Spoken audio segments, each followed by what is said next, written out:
문제는 없을 것 같고 이제부터라도 녹화를 합시다.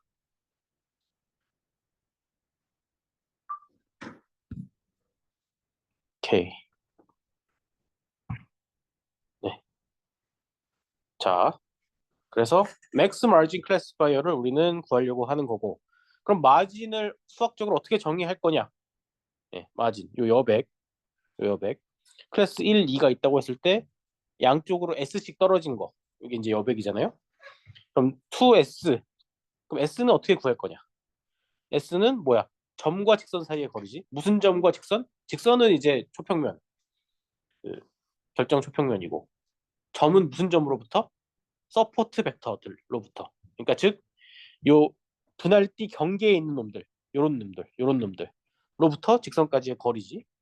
그 거리를 구하는 식은 어떻게 해요? 결정 초평면의 방정식 dx는 0이 있으면 그 dx에다 x 자리에다가 그 경계에 있는 놈, 서포트 벡터의 좌표를 넣으면 되지. 그걸 넣은 거에다가 그럼 그게 dx고, 그거에 절대값 취한 거를 그 dx 결정 평면의 웨이트 값 있죠? 웨이트의 L2 놈으로 나누면 되죠. 그지? 그런데 이걸 더 나이스하게 나타내기 위해서 dx의 절대값이 1이 되도록 dx에다 상수를 곱해도 같은 초평면이니까 c배를 해도 되잖아. 그렇게 해서 dx의 절대값이 1이 되도록 하면 여백의 크기를 이렇게 나이스하게 w의 L2 놈분의 2로 나타낼 수 있는 거죠. 네, 이렇게 나타내면 되는 거지. 자, 그러면 우리가 이제 포뮬레이션을 할 수가 있지. 포뮬레이션을. 훈련 집합 x, x1, y1부터 xn, yn까지 n개의 데이터가 있을 때 우리는 뭘 하고 싶은 거냐? 마진을 맥시마이즈 하는 거야. 그러니까 맥시마이즈 코스트 펑션 JW는 2 나누기 W의 L2 놈. 얘를 맥시마이즈 하면 돼. 예. 근데 그냥 맥시마이즈만 하면 되는 게 아니라 주어진 데이터를 오류 없이 분류를 해야 된다니까. 주어진 데이터 오류 없이 분류한다는 그 조건은 이렇게 부등식으로 쓸 수 있죠. 예. subject to W 트랜스포즈 xi 플러스 b. 즉 얘가 뭐야? dxi지. dxi가 yi가 1인 것들에 대해서 다 1보다 커야 되고 yi가 마이너스 1인 것들에 대해서 다 마이너스 1보다 작아야 돼. 그래서 두 가지 요 부등식이 나타나는데 얘를 하나로 합칠 수가 있지. 부등식을 요 부등식을 하나로 합치면 뭐가 되는 거냐 하면 y가 바이너리 레이블이라는 거를 이용해서 하나로 합치면 yi 곱하기 w 트랜스포즈 xi 플러스 b 마이너스 1이 0보다 크거나 같다. i는 1부터 n까지 이렇게 부등식으로 바꿔 쓸 수가 있는 거고, 그 다음에 이제 맥시마이제이션 문제를 보통 옵티마이제이션 문제는 미니마이제이션으로 푼다고 했으니까 미니마이즈로 바꾸려면 역수 취하면 되겠죠. 역수 취하면 이렇게 JW는 2분의 1 W의 L2 놈에 그리고 제곱을 취해. 왜 제곱을 취하느냐? 제곱을 취하면 미분했을 때 이게 2가 내려와서 2가 없어지니까 2분의 1이랑 상쇄돼서 없어지니까. 그래서 constrained L2 미니마이제이션 문제를 바꿔서 쓰면은 이렇게 되는 거예요. 원래는 maximize 2 나누기 W의 L2를 maximize 하는 거고 subject to 요 부등식이었는데 yi 곱하기 dxi가 1보다 크거나 같다. 요거였는데 맥시마이제이션을 미니마이제이션으로 바꾸고 제곱에 대해서 미니마이제이션을 해주면 이렇게 되는 거지. JW는 2분의 1 W의 L2놈의 제곱을 미니마이즈 하는 거고 subject to yi 곱하기 dxi가 1보다 크거나 같다. i는 1부터 n까지. 이게 SVM 포뮬레이션이죠. 그래서 얘는 컨벡스 문제이기 때문에 해가 유일하고 전역 최적화가 있고 문제의 난이도는 n개의 선형 부등식이 n개죠. 그걸 제약 조건으로 가진 2차 함수. 왜냐하면 W L2 놈의 제곱. 얘를 옵티마이즈 하는 거니까 2차 함수 최적화 문제고. 얘는 어떻게 하는 거냐? 컨스트레인트 옵티마이제이션은 라그랑지 멀티플라이어로 풀면 된다. 네. 그리고 서포트 벡터라는 건 뭐예요? 서포트 벡터는 yi 곱하기 dxi는 1을 만족하는 xi들. 즉 직관적으로 볼 때 요 분할띠의 경계에 있는 요 점선 위에 있는 애들 요 이그젠플을 보면 요 세 개의 벡터들이 서포트 벡터인 거죠. 그래서 클래스가 지금 여기 두 개인데 클래스당 서포트 벡터는 하나 이상씩은 있어야 되지. 서포트 벡터가 없으면 이 분할띠를 정의를 할 수가 없죠. 그죠? 네. 서포트 벡터가 하나씩은 있어야 되지. 마진을 정의하려면 서포트 벡터가 있어야 될 거 아니야. 네. 그래서 서포트 벡터라는 거는 yi 곱하기 dxi는 1을 만족시키는 xi들. 얘네들이 서포트 벡터다. 서포트 벡터. 네.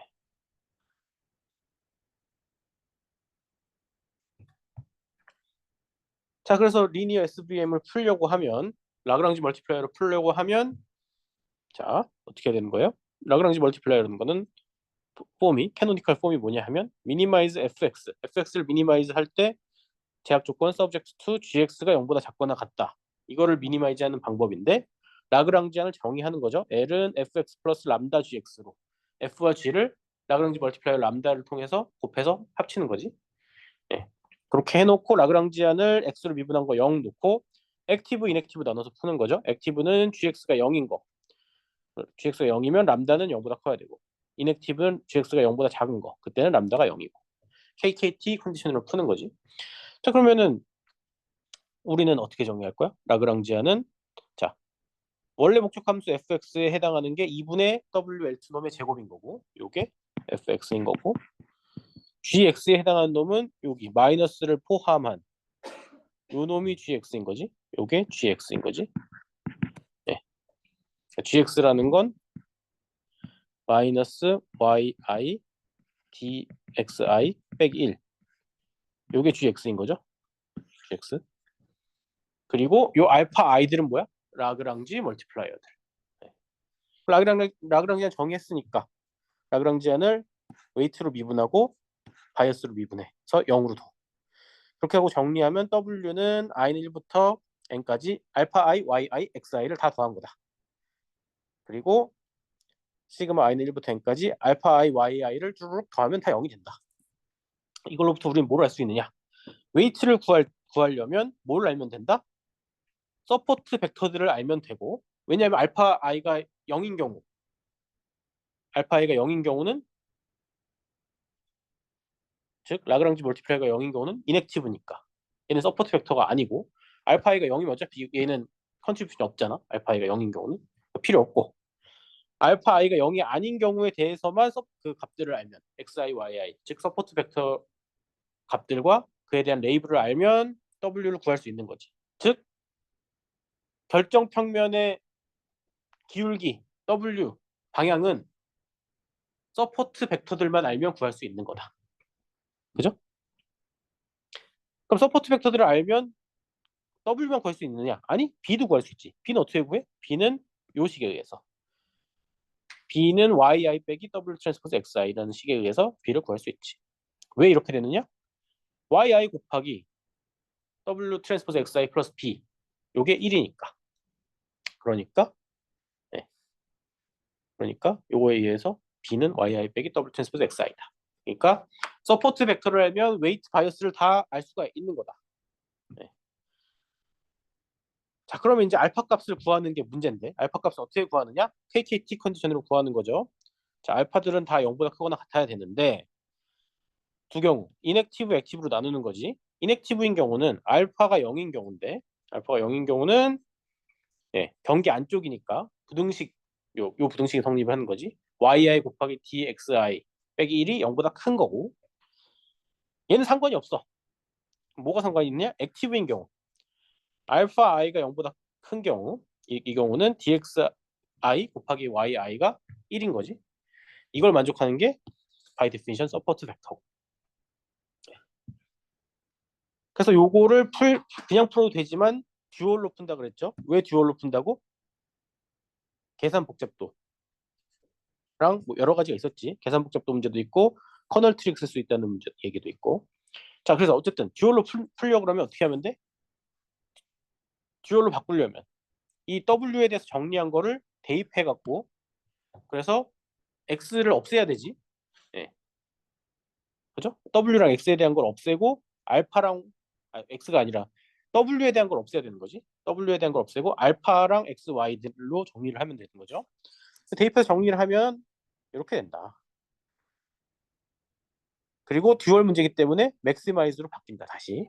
그래서 맥시마이즈 시그마 i는 1부터 n까지 알파 i를 다 더한 거 마이너스 2분의 1 시그마 i는 1부터 n까지 j는 i 시그마 j는 1부터 n까지 알파 i 알파 j yi yj xi 트랜스포즈 xj를 맥시마이즈 하는 문제로 바뀌었고 제약 조건은 이렇게 알파 i가 0보다 크거나 같은 거 그다음에 시그마 i는 1부터 n까지 알파 i yi를 다 더한 게 0인 거로 바뀐 거죠. 듀얼을 풀 거다. 듀얼을. 그럼 왜 듀얼을 푸느냐? 왜 듀얼을? 특징 벡터 xi가 내적 형태로 이렇게 나타났었지. 이게 나중에 비선형 SVM, 넌리니어 SVM, 커널 SVM으로 확장하는 발판이 되는 거고요. 그러니까 커널 SVM 쓸 수 있기 때문에 듀얼로 푸는 게 하나가 있고, 네. 또 하나는 컴퓨테이셔널 에피션시지. 프라이멀 프로블럼은 특징 벡터 차원이 d 이게 커지면 풀기가 힘들지. 왜? 계산 복잡도가 5nd의 제곱에서 5nd의 3승까지도 간다. 왜냐하면 그 매트릭스 인버전을 해야 되기 때문에 매트릭스 인버전을. 근데 듀얼로 가면은 계산 복잡도가 5n의 제곱에서 5n의 3승 정도가 된다.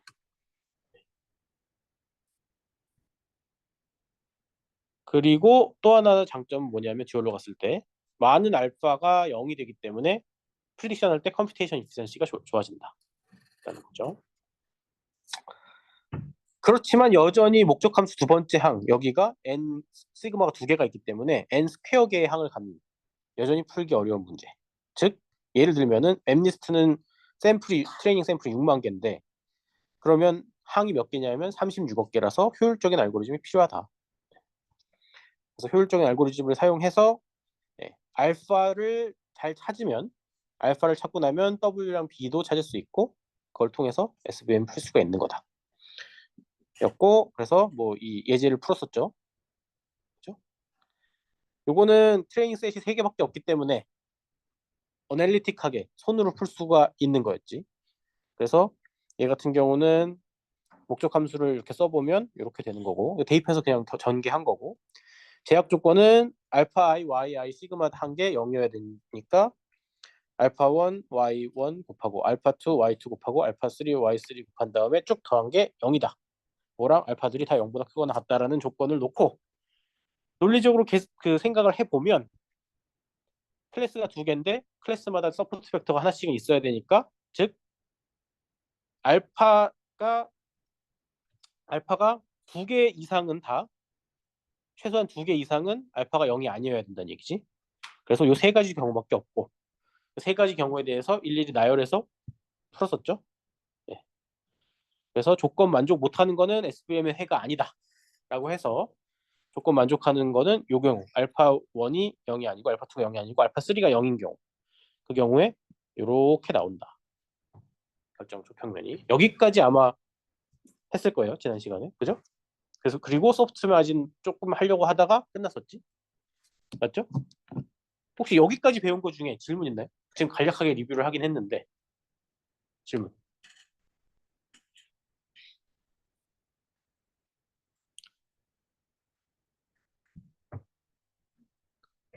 없어요? 넘어갑니다 그러면. 자, 그래서 이제 소프트 마진 SVM으로 가는 거야. 지금 하드 마진 SVM을 다시 리뷰를 해봤고 소프트 마진 SVM으로 우리가 가는 거야. 소프트 마진 SVM은 뭐냐? 자, 지금까지 배운 SVM은 하드 마진 SVM이었어. 하드 마진이라는 건 무슨 말이냐면 아주 스트릭트한 거야. 그러니까 마진 내에 샘플이 없어야 돼. 마진 내에는 아무런 샘플도 들어오지 않아야 돼. 네. 그러니까 어떻게 보면 좋은 걸 수도 있고 어떻게 보면 나쁜 걸 수도 있는데 나쁜 점은 뭐냐 하면 선형 분리가 불가능한 문제가 있을 수 있잖아요. 그런 경우에서는 해를 구할 수가 없어요. 네. 해가 안 나와.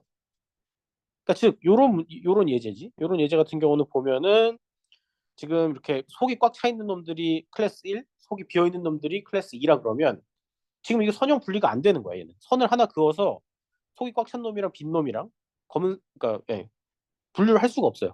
왜냐하면 요 놈 때문에 이런 것 때문에 안 돼. 이런 것 때문에. 분류가 안 돼. 하드 마진 갖고. 그러면 어떻게 이걸 좀 유연하게 사고를 해서 이 문제를 풀어볼 거냐? 근사한 솔루션을 풀 거냐가 이제 소프트 마진 SVM이지. 소프트 마진 SVM 뭐냐 하면 마진이 말랑말랑해지는 거야. 그 말은 무슨 말이냐면 마진 안쪽에 분할띠 안쪽에도 샘플이 들어올 수가 있다는 거지. 있긴 있는데 마진 안쪽에 이렇게 많이 들어오는 건 안 좋고, 즉 마진 안쪽에 샘플이 들어오면 어느 정도 페널티는 하되 아예 못 들어오게는 하지 말자라는 거죠. 자, 그래서 소프트 마진 SVM을 풀기 위해서 경우의 수를 좀 나눠서 정리를 해보면 이런 거야. 자, 샘플 xi, yi라는 거는 세 가지 중에 하나일 수밖에 없어. 뭐냐면 첫 번째는 아이디어란 경우. 분류 결과도 옳게 분류했어. 그리고 샘플 위치도 분할띠 바깥이야. 즉 하드 마진 SVM에 해당하는 경우. 그러니까 여기로 보면 지금 검은 놈들, 하얀 놈들. 얘네들은 그 마진의 경계 위에 있거나 경계 바깥에 있는 애들인 거지. 그래서 그 부등식으로 나타내면 이렇게 되는 거죠. yi 곱하기 dxi 곱한 게 yi 곱하기 dxi 한 게 1보다 크거나 같은 거지. 이 부등식을 만족하는 애들인 거죠. 얘는 괜찮아. 자, 두 번째 케이스는 뭐냐 하면 옳게 분류는 했는데, 그러니까 결정 평면에 의해서 옳게 분류는 됐는데 분할띠 안쪽에 있는 거야. 그러니까 즉 여기로 보면 파란색 샘플 같은 경우, 파란색 샘플 같은 경우가 그렇죠. 여기 지금 지우개로 좀 지우고 다시 보면 여기, 예, 파란색 샘플 같은 경우 얘는 옳게 분류는 했지. 속이 꽉 찬 놈이 위쪽에 있으니까. 혹은 제가 하나 더 만들어 보면 이런 거, 여기 이렇게 파란 샘플 있다 그러면, 이런 놈이 있다 그러면 이거는 옳게 분류는 했는데 분할띠 안쪽에 있는 거야. 예. 이런 경우가 있을 수 있겠지. 이런 경우를 부등식으로 표현해 보면 어떻게 된 거냐면 yi 곱하기 dxi의 텀이 0에서 1 사이인 거예요. 1보다 크진 않지만 0보단 큰 거야. yi 곱하기 dxi 한 개. 세 번째 경우는 뭐냐면 분류 결과가 틀렸어, 아예. 예를 들면 이런 놈들, 이런 빨간 놈, 이런 속이 꽉 찬 빨간 놈, 속이 빈 빨간 놈. 그러니까 즉 틀리게 분류했고 샘플 위치는 결정 경계를 아예 넘어버렸어. 틀리게 분류했다는 말 자체가 그거죠. 똑같은 얘기지. 이런 경우는 yi 곱하기 dxi가 어떻게 되는 거냐면 0보다 작은 거예요. yi 곱하기 dxi 하면 0보다 작아요. 네. 그러니까 이 경우를 다 허용을 하는 거야. 소프트 마진 SVM은. 어떻게? 슬랙 변수라는 걸 두어서. 그러니까 원래 수식은 어떻게 되냐 하면 하드 마진 SVM의 수식은 yi 곱하기 dxi 한 놈이 1보다 크거나 같다가 요게 하드 마진이죠. 하드 마진에서의 부등식 조건이지. 소프트 마진으로 간다는 얘기는 여기서 오른쪽에 1 있잖아. 1. yi 곱하기 dxi가 1보다 크거나 같아야 되는 거에서 요 조건을 1에서 좀 낮게 낮춰주는 거야. 어떻게? 1 대신에 1 빼기 에타로. 1 빼기 에타로.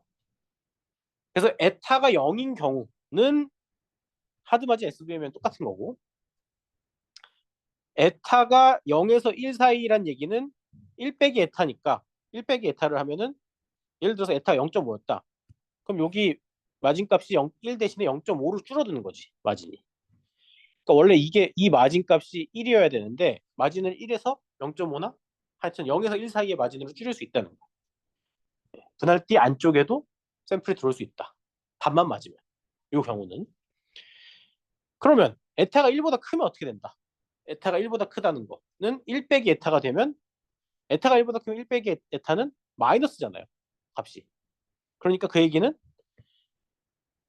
yi dxi가 0보다 작다. 즉 결정 경계를 넘어갔다. 선형 분리가 안 된다라는 거지. 선형 분리는 안 되지만 그래도 선형 결정 경계는 내가 만들고 싶은 거야. 그럴 때 쓰는 게 이제 소프트 마진 SVM인 거예요. 질문 있나요, 여기까지? 뭘 하려고 하는지 이해되죠? 그죠? 자, 그러면 다 똑같아. 하드 마진 SVM이랑 다 똑같고 부등식 조건만 요걸로 바꾸는 거야. 부등식 조건에서 yi 곱하기 dxi가 1보다 크거나 같다가 원래고 그거 대신에 1 대신에 1 빼기 에타 i로 바꾸면 되는 거야. 그럼 그게 소프트 마진 SVM이에요. 어려울 게 하나도 없어. 자, 그래서 프로블럼 데피니션을 써보면 포멀하게 우리 뭐 하는 거냐 하면 여백을 맥시마이즈 한다는 건 똑같아.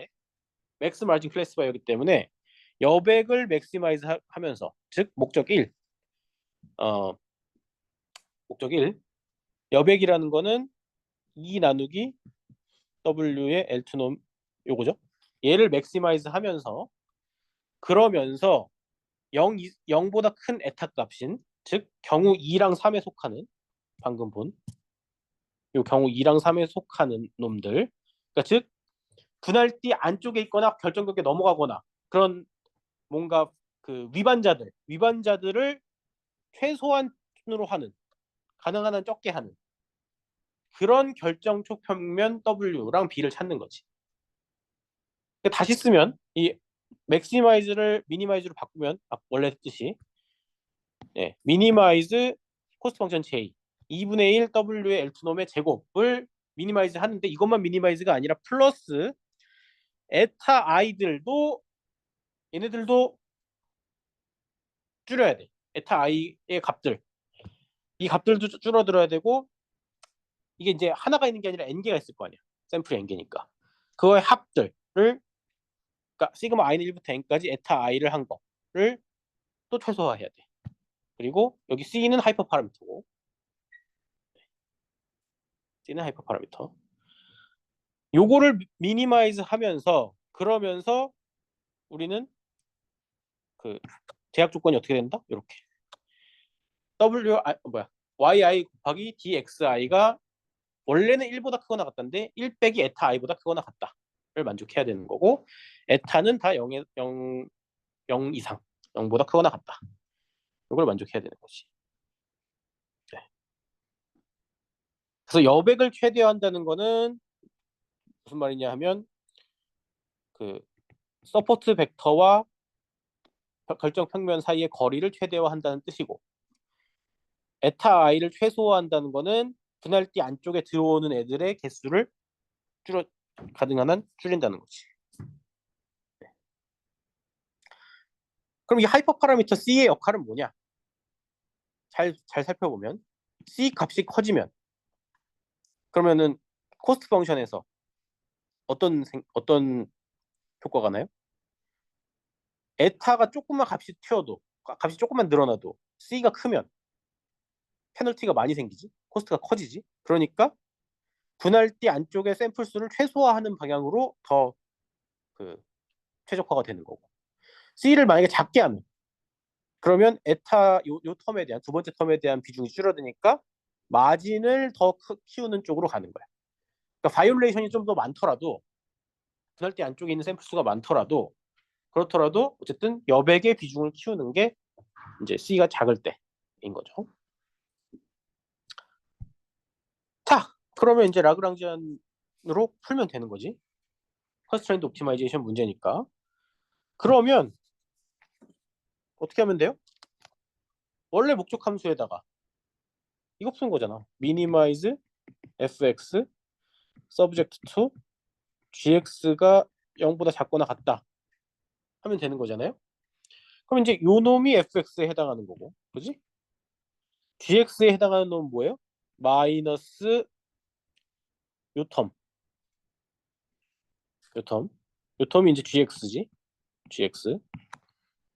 그리고 하나 더 있지 또 여기 에타.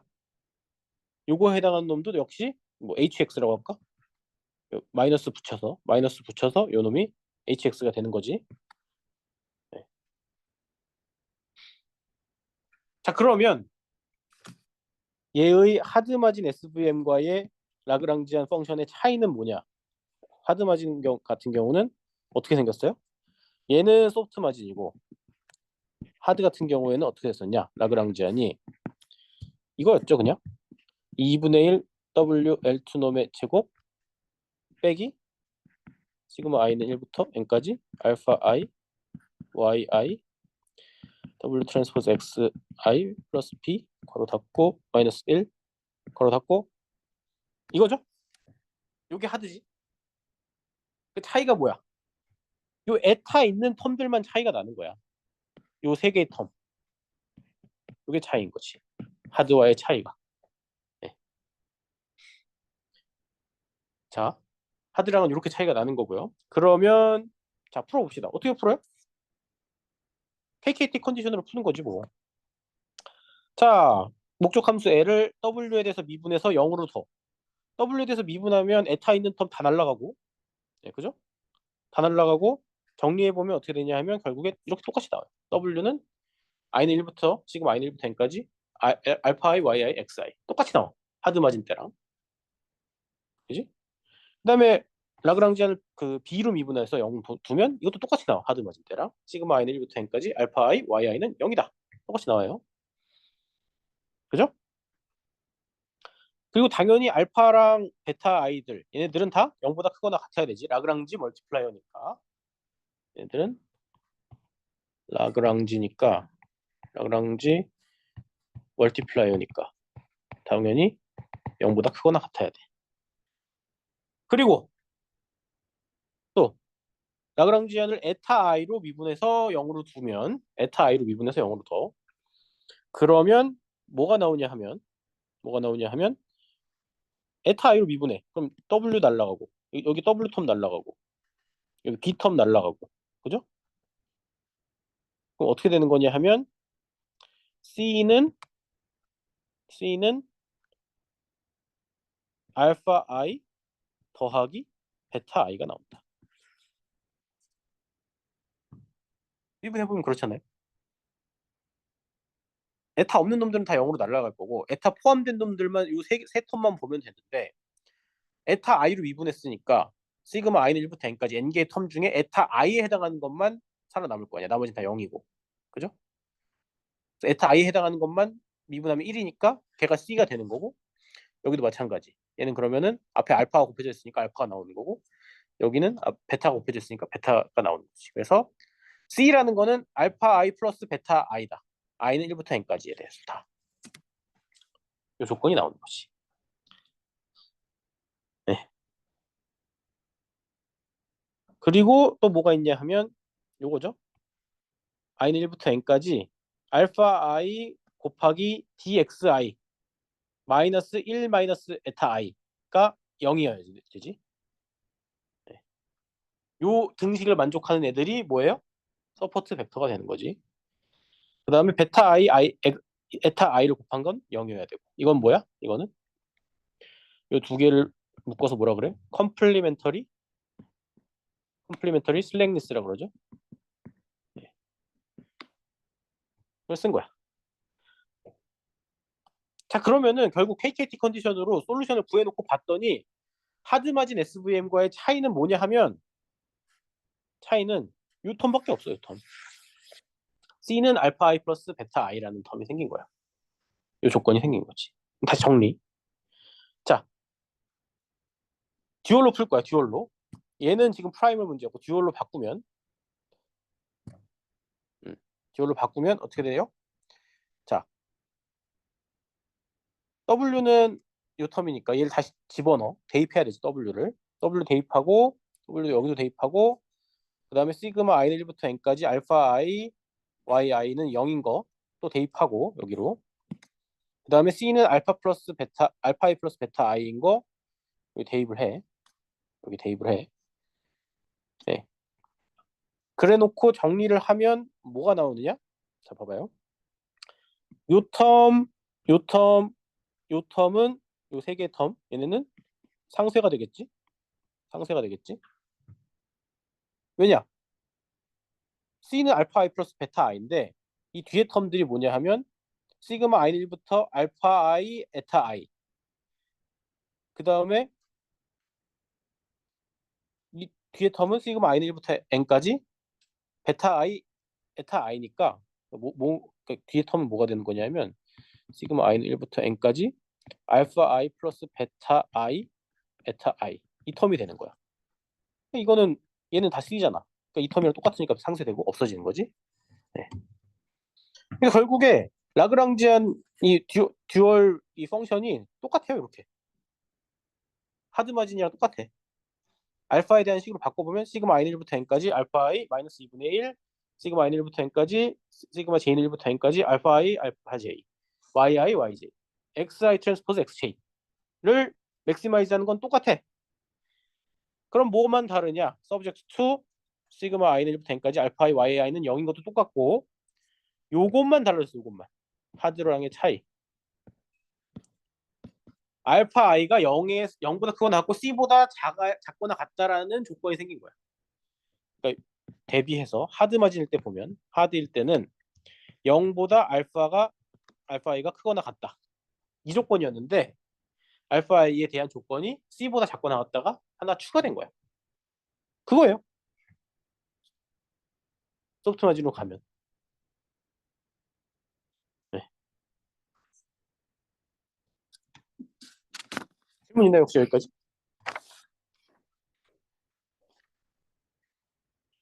질문.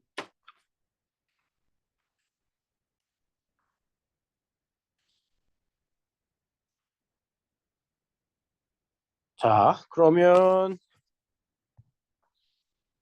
풀어봅시다 또. 지난번에 봤던 예제인데 어, 예제인데 잠깐만 배수 값이 다 뭐야 저기 트레이닝 데이터가 다 똑같나?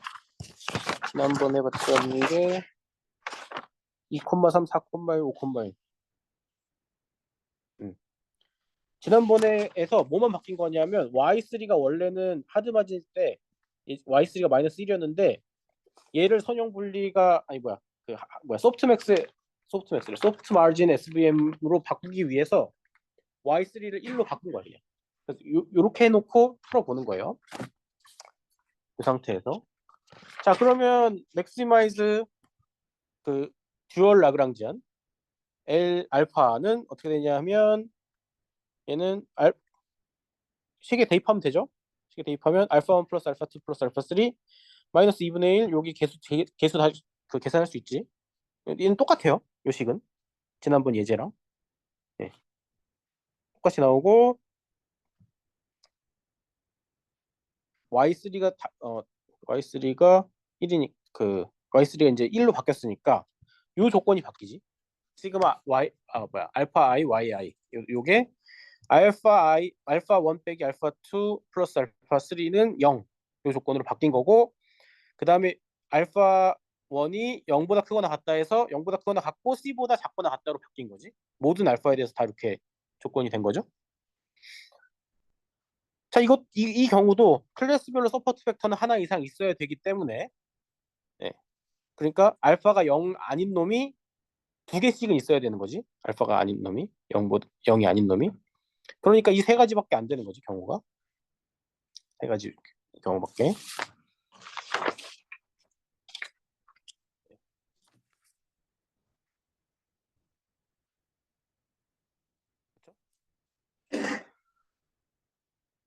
자, 그러면 여기서 이걸 보고 우리가 직관적으로 우리는 사실 그 수학을 하지 않더라도 여기서 대충 그림은 그릴 수 있어. 알파 1이 0인 경우는 알파 1이 0이다. 그 얘기는 뭐냐면 x1이 서포트 벡터가 아니고 x2, x3만 서포트 벡터인 거잖아. 그러면은 요 1번의 경우는 어떻게 되냐면 결정 평면이 이렇게 되겠지. 이게 1번이겠지. x2, x3 사이에 마진을 맥시마이즈 하게. 그러니까 그 중점에 이렇게 직선이 그어지겠죠. 2번의 경우는 알파 3가 0인 경우니까 알파 3, x3가 서포트 벡터가 아니야. 즉 x1과 2만 갖고 서포트 벡터야. 그러면 뭐 이렇게 되겠지. x1과 2 사이의 그 중점을 지나는 이런 2번과 같은 직선을 그릴 수 있겠죠. 이게 이제 맥스 마진 클래스파이어가 되겠지. 근데 2번 같은 경우는 1번도 그렇고 2번도 그렇고 자 1번 같은 경우 1번의 왼쪽에 있으면 하얀색 클래스 1번 직선 1번의 그 직선의 오른쪽에 있으면 까만색 클래스잖아. 그러니까 틀리는 게 생기죠. 트레인 데이터를 다 피팅을 못해. X1은 틀리는 거야. 2번도 마찬가지. 2번처럼 하면 자 2번의 직선의 위쪽에 있으면 까만색 클래스 밑에 있으면 하얀색 클래스로 그 예측을 해야 되니까 X3 같은 경우는 틀리는 거야. 자, 3번. 3번 같은 경우는 어떻게 되느냐 하면 알파 1, 2, 3 다 0이 아니어야 돼. 그러니까 즉 알파 1, 2, 3 다 서포트 벡터야. 그렇게 서포트 벡터를 그리려면 진짜 정교하게 잘 그려야 되는데 이렇게 그려야 되겠지? 이렇게 돼야겠죠? 파란색 직선. 이러면 선형 분리 되지. 서포트 벡터 셋다 서포트 벡터가 되고 이렇게. 네. 요게 이제 3번인 거지. 그러니까 우리는 눈으로 보고 이렇게 풀 수가 있어요, 그냥. 눈으로 보고. 네. 대략적으로는. 자, 이걸 확인하는 거야. 그럼 다음은. 자, 그래서 첫 번째, 두 번째, 세 번째 경우 확인을 해봅시다. 자, 첫 번째 경우 알파 1이 서포트 벡터가 아닌 경우, 즉 알파 2, 알파 3가 서포트 벡터인 경우. 네. 그러면 제약 조건으로부터 알파 1 빼기 알파 2 플러스 알파 3가 0인데 알파 1이 0이니까 알파 2랑 알파 3는 같고 라그랑지안이 정리하면 이렇게 된다. 그래서 알파 2가 2일 때, 알파 3도 2일 때, 이때 계산을 하면 되는 거지. 네. 그러면 알파 값을 다 구했으니까 W 구하면 되는데 W는 뭐야? 시그마 i는 1부터 n까지 알파 i, yi, xi 이거잖아. 그죠? 서포트 벡터 두 개밖에 없으니까 두 개밖에 없으니까 2 곱하기 4,1 x2가 4,1이지. 그다음에 y는 마이너스 1 곱하고 더하기 2 곱하기 5,1 그다음에 y3는 1이니까 1 곱하고 그럼 이거 계산하면 뭐예요? 2,0 나오지. W 구했죠? 예. B는 yi 빼기 W 트랜스포즈 xi니까 아무 서포트 벡터나 가지고 와서 서포트 벡터 아무거나 예. 가지고 와서 예를 들어서 뭐 몇이라고 할까? 5,1이라고 해볼까요? 5,1 트랜스포즈 뭐야 W는 2,0이고 2,0 트랜스포즈 5,1 한 거를 5,1은 y가 1이죠. 이렇게 하고 계산하면 어떻게 돼? 마이너스 9지? b가 마이너스 9 나오죠? b도 구했어. 그럼 dx는 2x1 마이너스 9야. 즉 이 결정 직선은 뭐예요? x1은 2분의 9, 즉 4.5. 그러니까 여기가 4고 여기가 5니까 1번. 4와 5 사이 4.5. x1이 4.5인 직선. 우리가 아까 생각했던 게 맞죠? 이렇게 구하면 되는 거지. 네. y축에 평행한 이런 직선이 나온 거죠. 네. 그래서 이 직선에 대해서는 요 결정 직선에 대해서는 x1에 대해서 판단을 해보면 마이너스 값이 나오고 마이너스로 나오고 dx2에 대해서도 판단을 해보면 마이너스로 나와. 그러니까 x1과 x2가 같은 클래스야. 왼쪽에 있으니까. dx3는 플러스 1로 나와서 다른 클래스야. 이렇게 판단을 할 수 있는 거죠. 알파3가 0인 경우, 두 번째 경우, 알파3가 0인 경우는 마찬가지로 계산을 해보면, 마찬가지로. 그러면 알파1 빼기 알파2 플러스 알파3는 0으로부터, 자, 알파3가 0이니까 알파1이 알파2랑 같고, 그래서 라그랑지안 계산하면은 알파1이 4분의 1, 알파2도 당연히 4분의 1, 알파3는 0 나오고, 마찬가지로 W 값 계산하면 마이너스 2분의 1, 2분의 1, B는 2분의 1 이렇게 나와서 결정 직선이 마이너스 2분의 1 x 플러스 2분의 1 x2 플러스 2분의 1이니까 얘는 뭐랑 같은 거예요? 얘가 0인 거는 마이너스 x 플러스 x2 플러스 1은 0 이거랑 같은 거잖아. 그러니까 직선이 이렇게 생긴 거지. y절편이 마이너스 1이고 기울기가 1인 이런 1차 방정식. 그죠? 1차 함수, 1차 방정식이 된다. 네. 그래서 이렇게 된 거지. 그럼 이 결정 직선을 갖고 dx1, x1에 대해서 분류해보면 1 나오고 x2에 대해서 분류해보면 마이너스 1 나오고 x3에 대해서 분류해보면 마이너스 2분의 3 나와서 x1은 클래스 1로 x2랑 3는 둘이 다른 클래스인데도 불구하고 클래스 마이너스 1로 분류가 되는 거야. 그러니까 얘도 틀리는 게 나올 수밖에 없어. 세 번째 경우 알파 1, 2, 3가 다 0이 아닌 경우 다 서포트 벡터야. x1, x2, x3 다 서포트 벡터인 경우 그 경우는 좀 지우고 하면 그 경우는 어떻게 되냐 하면 그 경우는 요런 정교한 직선이 나오는 거죠. 네, 나오나 볼까요? 자, 다 0이 아니야. 그러면 알파1 빼기 알파2 플러스 알파3는 0으로부터 알파1은 알파2 빼기 알파3라고 놓고 알파1에 대해서 대입해서 정리해보면 정리한 거를 알파2랑 알파3로 편미분해서 0으로 둬. 그렇게 놓고 풀어보면 알파1은 2분의 3, 알파2는 2분의 13, 알파3는 5가 나온대요. 해보세요. 그래서 그걸 갖고 W 구하면 2,3, B는 마이너스 12가 나와. 그 얘기는 결정 직선이 2x1 플러스 3x2 마이너스 12는 0. 요 직선이 되는 거야.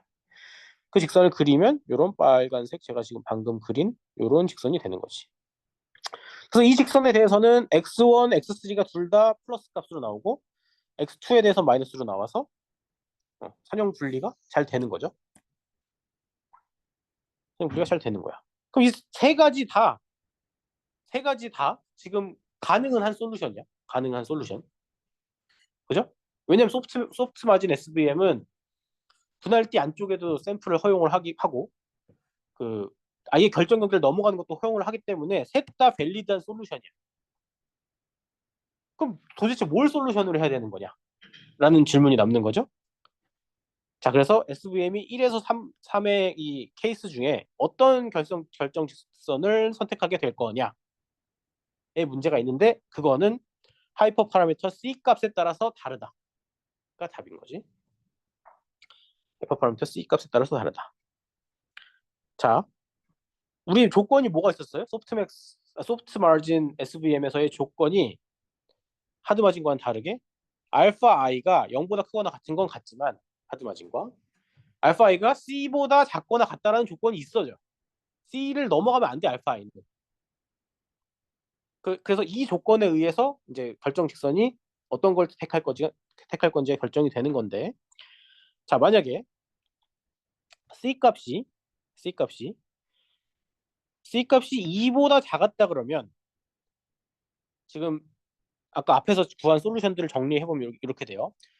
1번의 케이스는 알파1 0, 알파2랑 알파3는 다 2인 경우 2번 케이스는 알파1은 4분의 1, 알파2는 또 4분의 1, 알파3는 0 3번 케이스는 알파1은 2분의 3, 1.5 알파2는 2분의 13이니까 6.5 알파3는 5 이런 세 가지 솔루션을 우리가 갖고 있는데 그럼 알파 값이 그 C는 하이퍼 파라미터니까 우리가 어떻게든 하이퍼 파라미터를 튜닝을 해서 결정을 했을 텐데 C 값을 그죠? C 값에 따라서 그 1번에서 3번 케이스 중에 뭐가 유효한지가 결정이 된다는 건데 C가 2보다 작다. C가 2보다 작다 그러면 1번, 3번은 안 되는 거지. 왜? 알파는 C보다 작아야 되는데 C가 2보다 작으면 1번 같은 경우는 알파가 2잖아. 알파2, 알파3가. 그러니까 안 되는 거고 3번 같은 경우도 알파2는 6.5잖아. 알파3는 5고. 그러니까 안 돼. 알파2 그러니까 그 케이스 2만 알파가 다 4분의 1, 4분의 1, 0이니까 네. C가 2보다 작은 경우에는 결정직선이 2밖에 유효하지 않는 거야. 2밖에. 그 다음에 C가 6.5보다 크거나 같은 경우 6.5 이상이야. 그러면 1, 2, 3번 다 유효하죠. 그죠? 알파들이 다 6.5보다는 작잖아 여기에. 모든 경우에. 그러니까 1에서 3이 다 유효한 거야. C가 2에서 6.5 사이인 경우 그 경우는 1번, 2번이 되는데 3번은 알파2가 6.5짜리가 있기 때문에 안 되는 거. 이렇게 되는 거지. 오케이. 그러면 하이퍼 파라미터에 따라서 이렇게 되는 건 알겠어.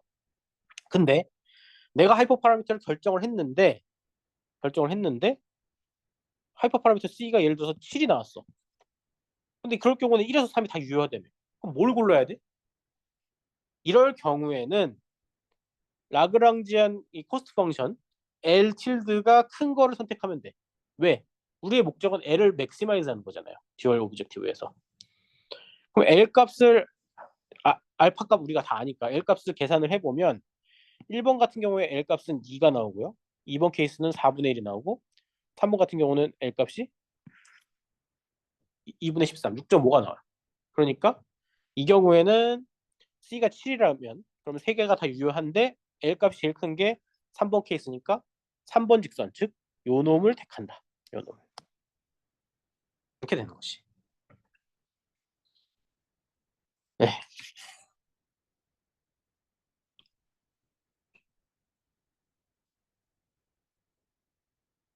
어, 뭐야?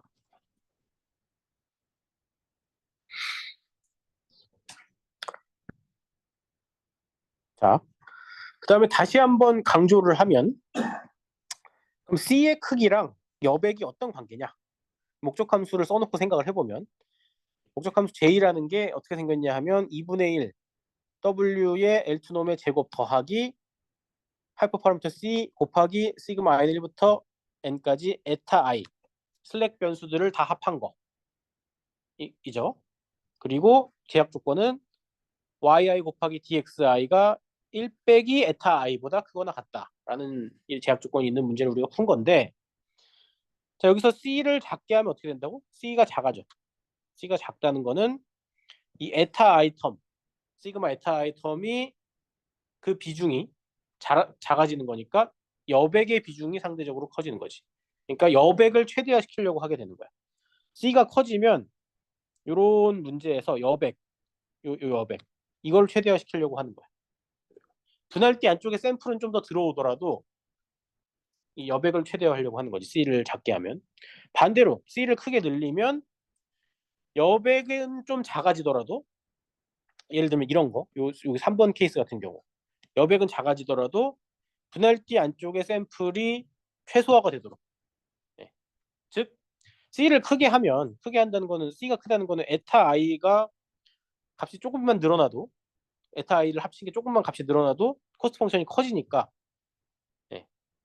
그러니까 그 에타 i 값을 0으로 만들려고 할 거 아니야. 다 많은 에타 i들을 0으로 만들려고 할 거 아니야. 네. 그러니까 분할기 안쪽에 샘플 수를 최소화하는 게 된다. 여백은 작아지더라. 그래서 C가 크면 여백이 비중이 작아지고 C가 작으면 여백의 비중이 커진다. 그러니까 C랑 여백은 그 관계가 거꾸로 돼 있는 거죠. C가 크면 여백이 작고 C가 크면 여백이 크고 이렇게 되는 거지. 아, 뭔 소리야? 그렇지. C가 작으면 여백의 비중이 커지고 C가 크면 여백의 비중이 작아지고. 네, 거꾸로지 거꾸로.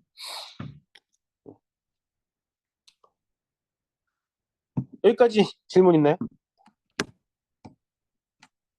질문.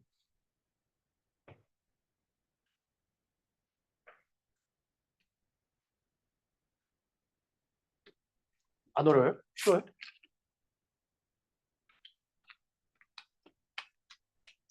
사실 소프트 마진이 더 어려울 건 없죠. 하드 마진을 이해했으면 소프트 마진은 뭐 별거 없어 그냥.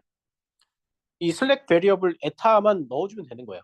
0에서 1 사이에 슬랙 베리어블 에타만 넣어줘서 뭔가 결정을 말랑말랑하게 한다. 분할기 안쪽에도 좀 허용을 하겠다. 질문이 없으면 그러면 이제 non linear SVM으로 갑니다. non linear SVM 혹은 kernel SVM이라고도 부르죠. 네. 자, non linear SVM을 얘기하기에 앞서서 우리가 feature space conversion 공간 변환을 다시 한번 짚고 넘어가야 돼. 공간 변환 우리가 어디서 다뤘어요? 뉴럴 네트워크에서 다뤘지. 네. 그래서 이 공간 변환, feature space conversion이라는 거는 기계 학습의 핵심이에요, 핵심. 네. 공간 변환이 뭐죠? 우리가 퍼셉트론은 XOR 문제도 못 풀었었는데 공간 변환을 해서, 즉 공간 변환을 어떻게 했어요? 두 퍼셉트론을 병렬로 결합해서 오리지널 피처 스페이스 X1, X2라는 피처 스페이스에서 Z1, Z2라는 피처 스페이스로 뭔가 매핑을 시켜준 거지. 원래는 XOR 문제 같은 경우는 X1, X2 이런 피처 스페이스 상에 자 1,0 혹은 0,1만 클래스가 1이고 1,1 혹은 0,0은 클래스가 마이너스 1이었던 그런 거였죠. 네. 근데 이거를 요런 퍼셉트론 멀티레이어 두 개의 퍼셉트론을 병렬로 결합한 거를 가지고 매핑을 해주면 그럼 어떻게 된 거예요? 어 1,1이 1,1이 어디로 가는 거야? 뭐 헷갈린데 아무튼 자, 이 네 개의 점이 그래서 요 1,1과 0,0이 여기로 가고 0,1과 1,0이 여기로 가고 그래서 지금 네 개의 점이 세 개의 점으로 바뀌었지. G1, G2 스페이스에서. 그리고 이렇게 되면은 선형 분리가 가능해지는 거죠. 이런 식으로 선형 분리할 수 있는 거지.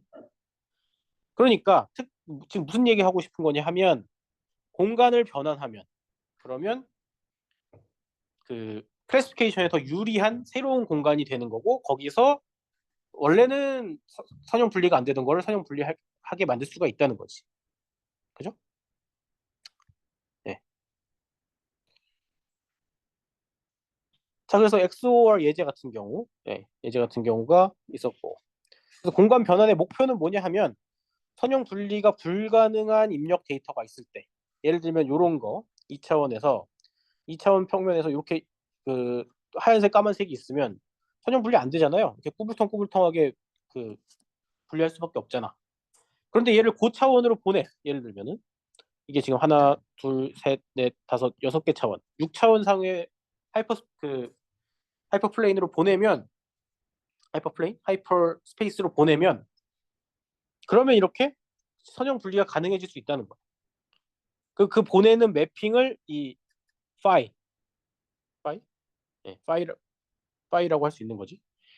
그 매핑을 파이 x는 자, 파이의 오리지널 피처 스페이스의 어떤 점 x1, x2, xd까지 얘를 넣으면 얘가 q 차원, d 차원에서 q 차원으로 매핑이 된 거죠. q 차원으로. 네. 그래서 다른 공간으로 매핑해서 선형 분리가 가능하도록 하자는 게 공간 변환의 목표예요. 그래서 매핑 함수의 예로는 펄셉트론 같은 경우 그 아까 XOR 문제 풀 때는 2차원에서 2차원으로 매핑을 했어. 그러니까 오리지널 차원 D랑 매핑된 차원 Q가 2로 같았던 거죠. 아니면 가우시안 펑션 RBF 뒤에 나올 건데 얘를 이용해서 2차원에서 2차원으로 매핑하는 경우도 있을 수 있고 얘예요. 얘 다. 2차원에서 3차원으로 매핑 D는 2에서 Q는 3으로 매핑하는 거. 뭐 이런 게 있을 수가 있는데 예제를 보면은 자, 펄셉트론 같은 경우 이런 펄셉트론이 있다고 해볼게요. 두 개의 펄셉트론이 병렬로 돼 있는 거지. 네. 그래서 펄셉트론 같은 경우 지금 액티베이션으로는 스텝 펑션을 쓰는 거고. 그래서 펄셉트론 같은 경우 어, 오리지널 피처 스페이스 X를 요 파이라는 함수를 이용해서 다른 차원으로 매핑을 시키는 건데 다른 차원으로 매핑을 시키는 함수는 어떻게 생긴 거냐 하면 이렇게 생긴 거죠. 네. 사인 함수 오브 x1 플러스 x2 마이너스 0.5 요 개수들 지금 모아서 쓴 거죠. 이게 첫 번째 엘리멘트. 두 번째 엘리멘트는 sin 펑션 오브 마이너스 x1 마이너스 x2 플러스 1.5 요 개수들 모아서 쓴 거지. 네. 요거야. 요거를 해주게 되면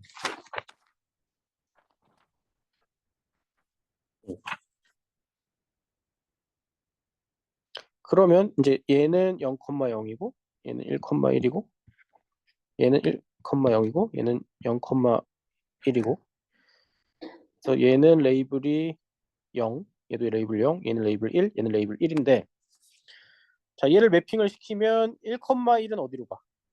1, 1, 1, 1 넣으면 1,1은 1 더하기 1은 1이니까 2니까 2 빼기 0.5 하면 1.5니까 사인에 의하면 1 플러스 1이고 D는 마이너스 2 플러스 1, 0.5니까 여기는 마이너스 1 1, 마이너스 1 그러니까 1,1은 여기로 가겠지 1, 마이너스 1로 그죠? 0,0은 어디로 가느냐 0,0은 0, 0 넣으면 여기가 마이너스고 얘는 여기로 가겠네 마이너스 1,1로 가겠네 0,0은 그죠? 1,0은 여기로 가고 0,1도 여기로 가. 네. 그래서 이제 이렇게 매핑을 해주면 선형 분리가 가능해진다.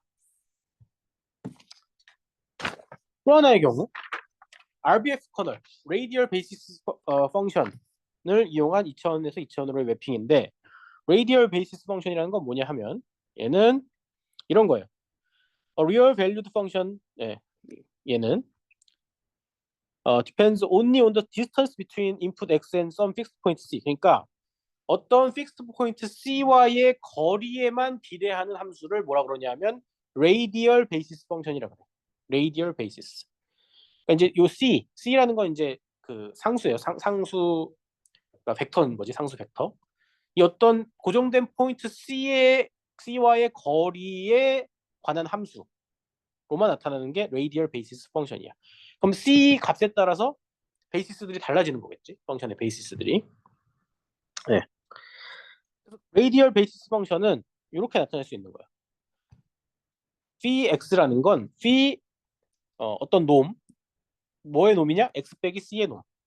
x랑 x에서 c랑의 거리에 대한 네, 그런 함수를 나타내는 거. 그 가장 대표적인 예가 뭐냐면 가우시안 펑션. 가우시안 펑션. 뭐냐면 x랑 c의 그, 그러니까 그 c라는 점을 평균으로 하는 어떤 가우시안, 즉 익스포넨셜 x 빼기 c의 L2 놈의 제곱 나누기 어, E 시그마 스퀘어 마이너스 취해서 이런 게 이제 가우시안 베이스 그 RBF 커널이 되는 거지. 그래서 예제를 보면 이 XOR 문제 얘를 RBF 커널, 가우시안 RBF 커널을 갖고 피처 스페이스 컨버전을 하게 되면 이런 거예요. 자, 첫 번째 가우시안 그 RBF 커널은 C1을 1,1이라고 가정을 하고 C2는 0,0이라고 해봅시다. 네. 그럼 이렇게 되는 거야. 그럼 이거 계산해 보면 자 0,0은 어디로 가고 1,1은 어디로 가고 1,0은 어디로 가고 0,1은 어디로 가는지 계산해 볼 수가 있겠죠. 0,0 넣으면 0,0, 0,0 넣으면 예, 0,0일 때는 익스포넨셜 마이너스 2승 익스포넨셜 마이너스 2승 맞나?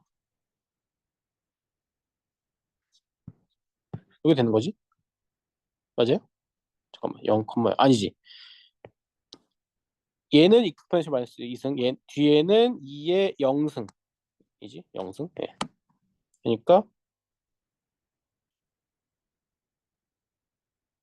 얘는 어디야? 0,0 2의 0승 얘는 여기로 가겠지 여기로 2의 0승은 1이니까 예. 얘는 되게 그 phi1 좌표는 되게 작고 phi2 좌표는 요 정도. 반대로 1,1은 어디로 가냐 하면 2의 0승 2의 마이너스 2승으로 가니까 얘는 여기로 가겠지. 그죠? 그다음에 1,0 0,1은 대칭인데 얘네들은 어디로 가냐면 요 가운데. 얘는 뭐냐 하면 2의 마이너스 1승 2의 마이너스 1승 이렇게 되겠지. 1, 0, 1, 0 넣어보면 그죠? 네. 어쨌든 이런 가우시안 RBF 커널을 사용해서 공간 매핑을 해도 이렇게 선형 분리 가능하게 바꿀 수가 있다. 세 번째, 2차원에서 3차원으로 현재 차원보다 고차원으로 매핑하는 경우, 그러니까 즉 D는 2고 Q는 3이고 Q가 4, 5, 6, 7이 될 수도 있고. 자, 예제로 어떤 매핑이 있는 거냐 하면 phi of x가 자 x1 제곱, 스퀘어 루트 x1, x2, x2 제곱인 거야. 요 매핑에 의하면 자 이거는 그러니까 무슨 말이냐면 phi1x는 x1 제곱인 거고 요 놈은 phi2x는 스퀘어 루트 x1, x2인 거고 phi3x는 x2의 제곱인 거죠. 그죠? 이렇게 계산할 수 있는 거지. 그럼 0,0은 어디로 가느냐? x1에 0, x2에 0 넣으면은 0,0,0이지. 1,0 넣으면 그러면 1,0,0이 나오겠지. 0,1 넣어도 0,0,1 나오고 1,1 넣으면 1 스퀘어 루트 2, 1 이렇게 나오겠지. 네. 그래서 이런 매핑도 가능. 네. 그래서 자, 피처 스페이스 컨버션은 왜 한다? 선형 분리 불가능한 오리지널 피처 스페이스를 다른 공간으로 변환시켜서 선형 분리 가능하게 만들어서 선형 분리를 하고 싶은 거죠. 네. 자, 그럼 이쯤에서 트레디셔널한, 컨벤셔널한 고전적인 머신러닝의 플로우가 어떻게 되는지를 잠깐 얘기를 해볼게요. 보통 머신러닝, 딥러닝 나오기 전에 어떻게 됐었느냐. 딥러닝 나오기 전에 예를 들면은 개, 고양이 분류하는 문제야. 아니면 뭐 엠리스트라고 해봅시다. 0에서 9까지의 핸드 리튼 디지트를 분류해야 돼. 그러면 이제 이미지 같은 게 로우 인풋이 되는 거예요. 로우 인풋. 로우 인풋에서 우리가 보통 뭐를 뽑냐 하면 로우 인풋을 그대로 안 쓰고요. 우리는 지금까지는 X라 그러면 다 피처, 인풋이라 그러면 다 피처라고 얘기를 했는데 사실은 뭔가 옛날에는 어떻게 썼냐면 이렇게 핸드크래프티드 피처를 뽑았어야 돼.